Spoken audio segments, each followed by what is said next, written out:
Mrs. Magdad and I went to the Blue Mountain Gas and Steam Engine Association Fall Harvest and Sawmill Show in Bangor, PA.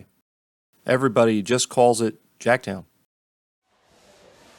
This is a full-size steam engine with sections cut away to show how it works.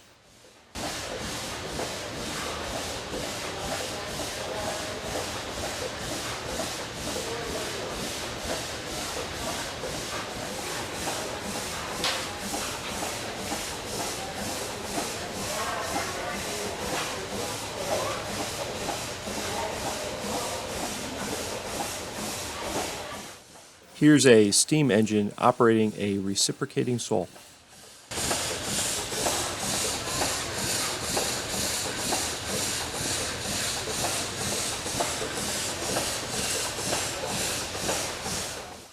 And here's some more steam engines.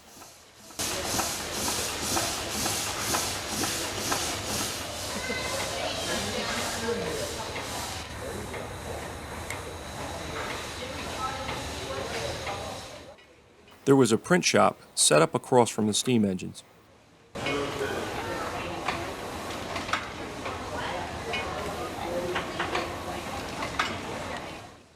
Mrs. Magdad got to try the hand press out.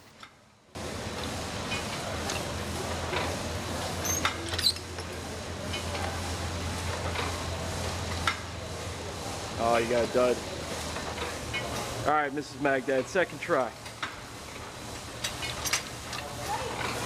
There you go. Bet you that one came out.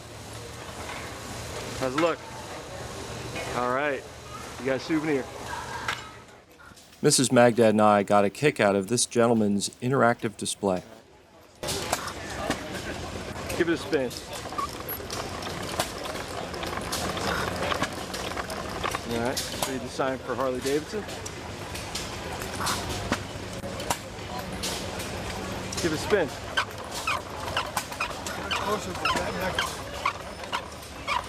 Both pistons go up at once.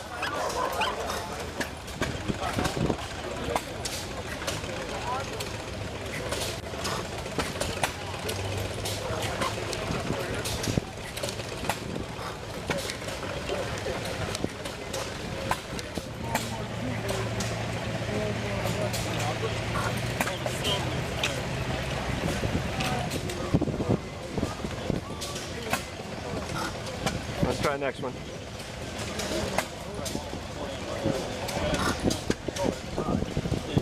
Okay.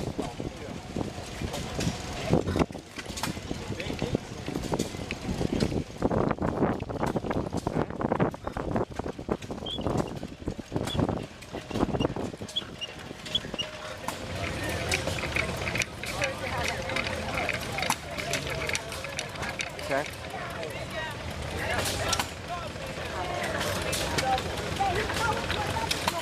All right. Pretty cool.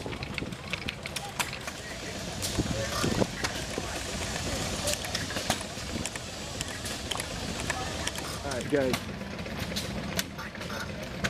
How cool is that? That's slick.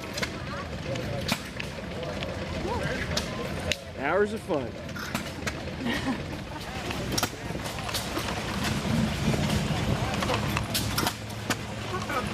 So the whole engine spins. Okay, let's do the other one. Yeah, see, now that's stationary. That's what I'm more familiar with. Yeah, okay. Yeah, radial. Look at that crankshaft though. That's got some stuff going on there. Look at all those connecting rods. That's pretty cool. I thought Mrs. Magdad would be upset that these old sewing machines had been turned into model tractors, but she thought they were cool. These wood-cutting machines were from a time before OSHA safety regulations.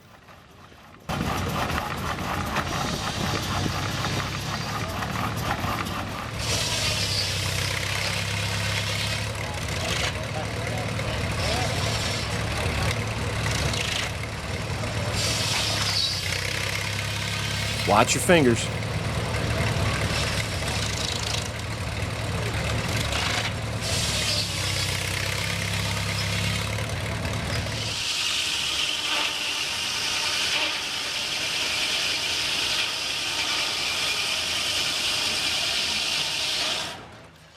Here's some gas engines in action.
Okay, let me take you on a quick run through the flea market before I show you what I brought home.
Okay, so here's what I brought home.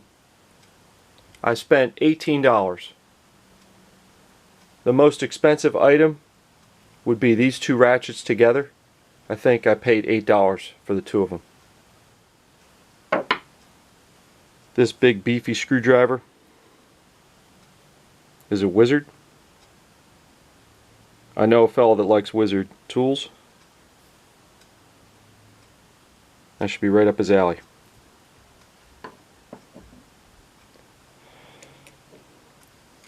Viewers know I like my push drills, and this one has the bits. I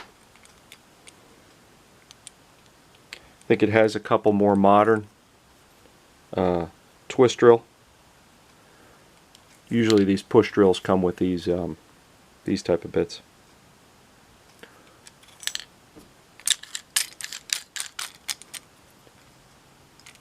This blue with the red top, this style was what my dad had in his workshop. I think this was my first purchase of the day. It's a North Brothers Yankee. There's the model number on there. Number 15A. It's a ratcheting screwdriver. I think that's pretty cool. I think Mrs. Magdad picked this one out of a pile for me. She knows I like these little wood-handled screwdrivers. I almost always manage to find a perfect handle screwdriver at Jacktown. Now, I didn't find a perfect handle screwdriver, but I dug a perfect handle pipe wrench out of a toolbox full of pipe wrenches.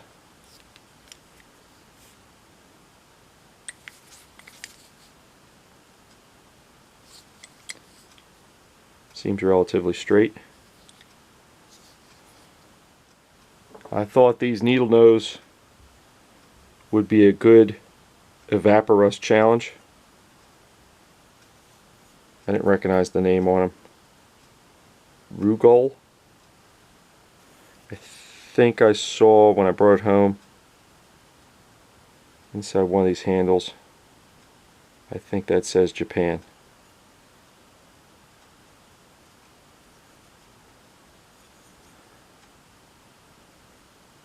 I mean, other than being completely seized up,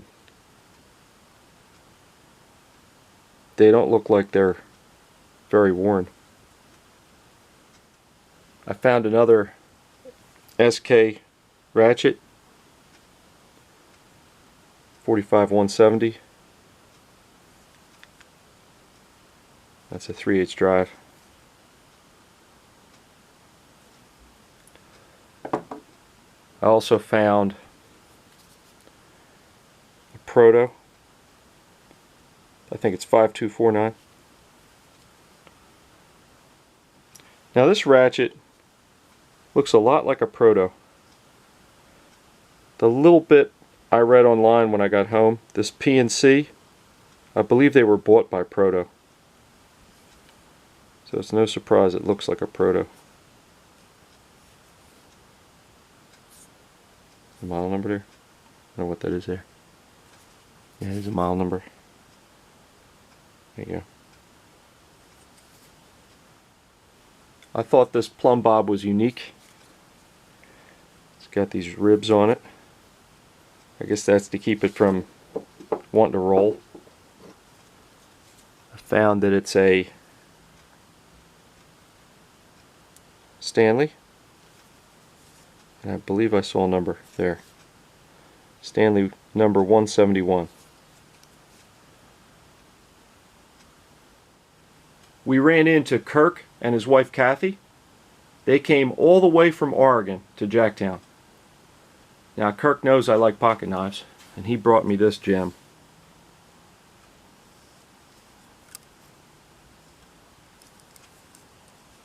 It is a Imperial. How cool is that? He also brought me a brass case. I think he said it was a 303 British. I don't quite remember. These are handy for making furls.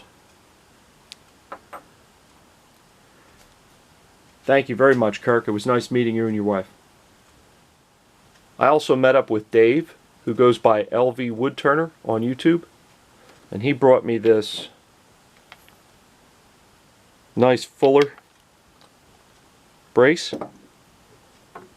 and this modified brace bit. So this part matches a typical brace bit, the four-sided deal. But what this is, it adapts this to a standard hex bit holder. So now your brace bit can run any standard bit that fits in one of these holders.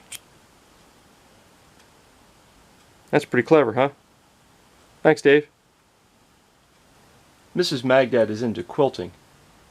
She just finished a denim quilt made from repurposed blue jeans.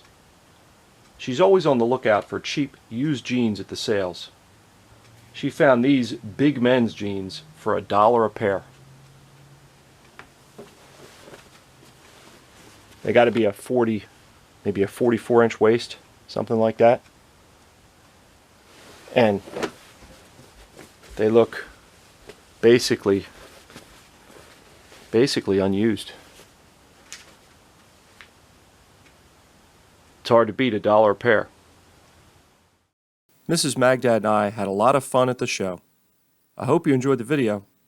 Thanks for watching.